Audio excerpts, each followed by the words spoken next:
চাওক বিজেপিৰ এজেণ্টবিলাক মই নাজানো বিস্মিতা যাব নাযাব মই নাজানো কিন্তু বিজেপিৰ এজেণ্টবিলাক কংগ্ৰেছত সোমাই থকাতকৈ আৱৰ্জনাবিলাক যিমান সোনকালে দূৰ হয় সিমান ভাল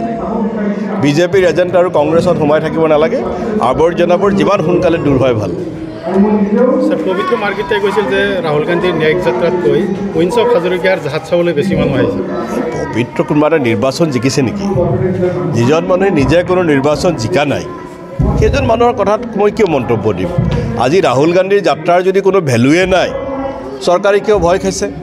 ৰাহুল গান্ধীৰ ওপৰত 2-3টাকৈ কেছ লগাইছে আমাৰ প্ৰদেশৰ সভাপতিৰ ওপৰত আক্ৰমণ কৰিছে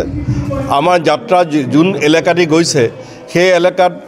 লাখপতি যোজনাৰ ফৰ্মবিলাক যাতে মহিলাসকল আহিব নোৱাৰে সেই ব্যৱস্থা কৰিছে বিজেপি চৰকাৰৰ ভেটি ৰাহুল গান্ধীৰ যাত্ৰাই কঁপাই তুলিছে আৰু সেইকাৰণে তেওঁলোকে ভয়ত বিতত হৈ প্ৰলাপ বকিবলৈ আৰম্ভ কৰিছে কংগ্ৰেছৰ এই ন্যায় যাত্ৰাত আচলতে বহুতে সমৰ্থন জনোৱাও দেখা যায় কিন্তু এই ক্ষেত্ৰত মুখ্যমন্ত্ৰীয়ে এটা তিৰস্কাৰমূলক এটা শব্দ ব্যৱহাৰ কৰিছে যে আচলতে ন্যায় যাত্ৰা নহয় মিয়া যাত্ৰাহে আৰে মুখ্যমন্ত্ৰীটো ভয় খাইছে ভয় খোৱাৰ কাৰণে তেওঁ এটা চকুৰে সৰিয়হ ফুল দেখিছে সেইকাৰণে আমাৰ যাত্ৰাত দুজন ৰাহুল গান্ধী থকা বুলি মুখ্যমন্ত্ৰীয়ে এতিয়া চিকিৎসাৰ ব্যৱস্থা কৰিব লাগে মুখ্যমন্ত্ৰী মানসিকভাৱে সুস্থ আছে নে নাই তাৰ চিকিৎসাৰ ব্যৱস্থাৰ প্ৰয়োজনীয়তা আছে কৰ্ণাটক চৰকাৰক মই ধন্যবাদ জনাইছোঁ